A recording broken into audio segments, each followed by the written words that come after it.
While the Modern Warfare franchise tends to play it safe, Treyarch was especially brave with its shepherding of the Call of Duty brand in the first Black Ops. Including its patented zombie mode along with the top-down shooter and other hidden goodies, it wasn't afraid to break the mold of the traditional modern military shooter. Now it's taking a step into the future with Black Ops 2. But is this journey into the unknown worthy of the Call of Duty name? There will be nothing anyone can do to stop it. I couldn't stop it.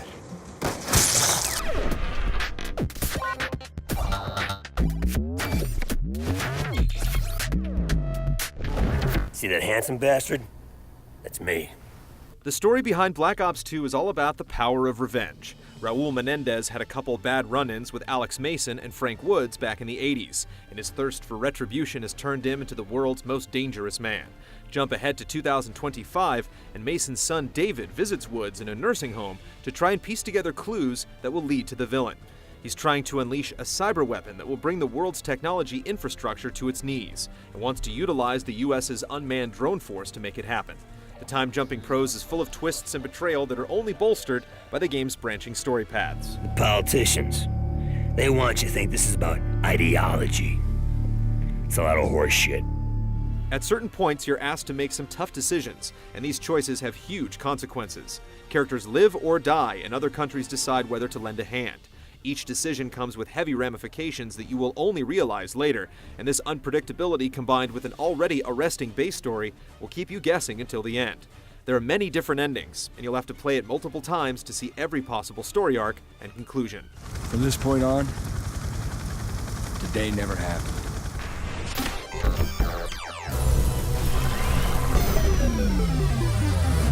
Let's smoke this bastard. A branching story dictates that the campaign structure is at least somewhat flexible, and this is accomplished via in-mission decision-making and the brand new Strike Force levels.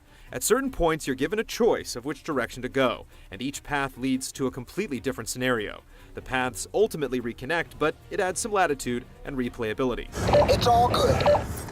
Confirmed. 5 different Strike Force levels pop up at different points throughout the single player. You can choose to ignore them and continue with the regular campaign if you wish, but each one only gives you so many campaign missions to complete before they disappear for good. If you fail, it's final. You only have so many Strike Force teams, and if you use them all up, you cannot attempt the mission again until you've built up more teams by completing regular campaign missions. Juggling these two types of objectives is integral to how the story plays out, because succeeding at Strike Force builds allies that come to your aid later on.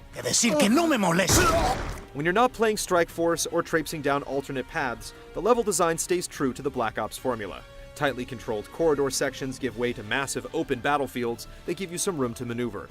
In a series first, you're also able to choose your loadout before each mission, allowing you to build a relationship with your favorite armaments.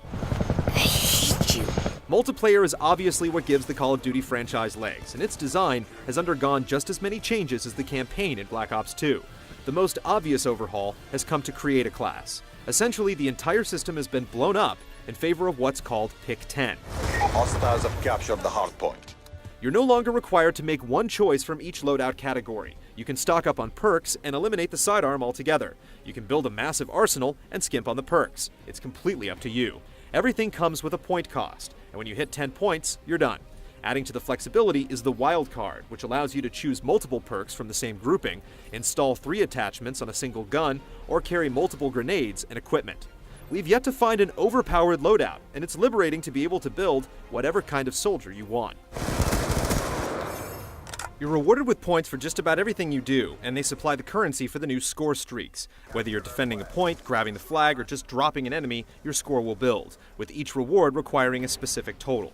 Far more interactive than those that came before, now you can explode a Hellstorm missile before it hits the ground to give it more coverage. And some, like the AGR, give you the choice of controlling it yourself and remaining vulnerable, or letting the computer handle it. New entries like the Dragonfire drone, the Hunter-Killer drone, and the Lightning Strike all fit well within the framework, and there are even some new defensive streaks like the slow-mo inducing Guardian. You also get a lot more feedback on how your streaks are doing via radio chatter. Friendly lightning strike inbound. You're handsomely rewarded for being a team player in Black Ops 2, and the new technology is fun and intuitive to use. Hostile UAV incoming. They dropped our flag. The changes and upgrades just continue to swell. Zombies is blown out to 4 separate modes, including the strategically fun transit option, where you jump from one location to the next at will, collecting parts and building items to aid in your struggle.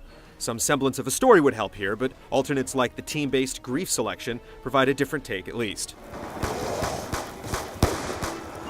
Combat training now ties into multiplayer XP up to level 10, and the new League feature lets you play 5 ranking matches to seed you against equal players in games where all the randoms like care packages are removed. Though we're not so sure that basing rankings on wins and losses instead of kill-death ratio is the right decision. I am an indisputable genius.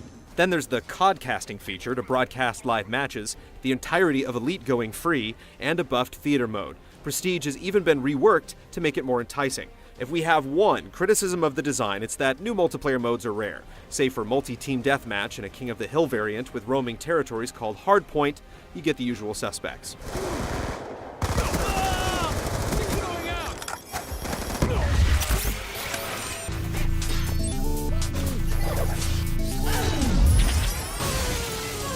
We have a teammate bleeding out!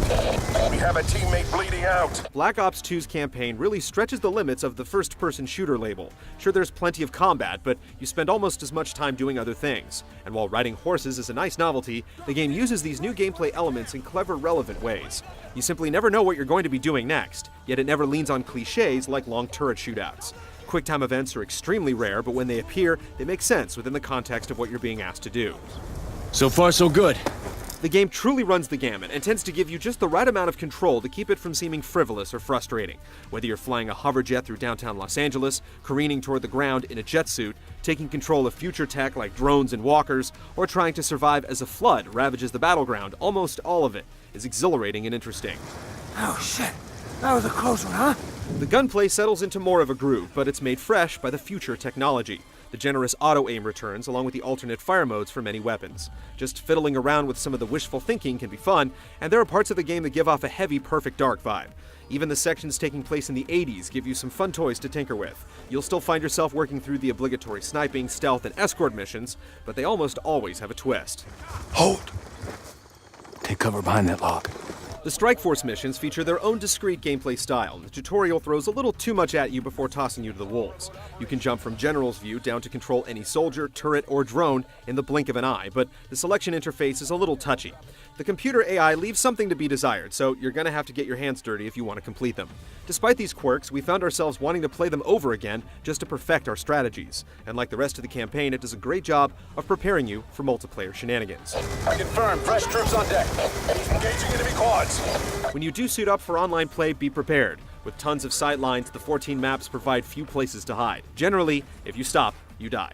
It drastically cuts down on camping, but it also ensures you're going to get shot by a lot of unseen enemies. While it's something that is continually tweaked, spawning has its ups and downs, and overall, the multiplayer experience feels like it's catered to those with short attention spans. Joining games is quick and hassle-free, and you rarely take 20 paces after spawning before you're engaged. Be advised, hostile RCXD spotted.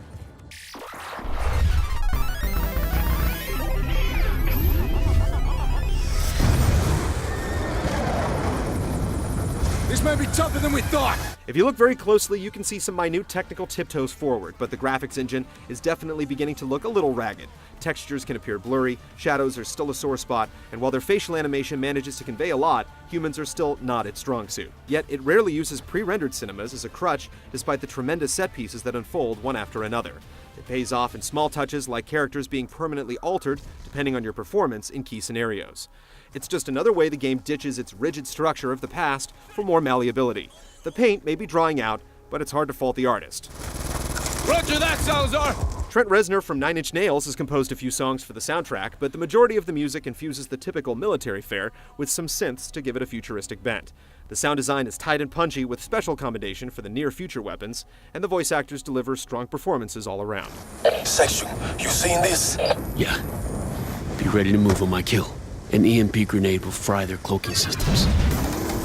Oh yeah! Call of Duty Black Ops 2 is the most evolved sequel we've played in recent memory, as it challenges the status quo at almost every turn. The elastic story provides plenty of incentive to replay the campaign, the Strike Force levels aren't executed perfectly, but they're a glimpse of the future, and the multiplayer features are tweaked to make every playstyle relevant and to level the playing field.